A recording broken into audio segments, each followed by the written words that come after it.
auditorijom na staroj pesmi poželim dugovečnost i naravno da ova sezona traje dok se ne otvori naravno ona letnja sezona.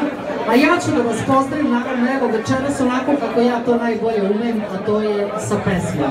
Živjeli večeras i uživajte!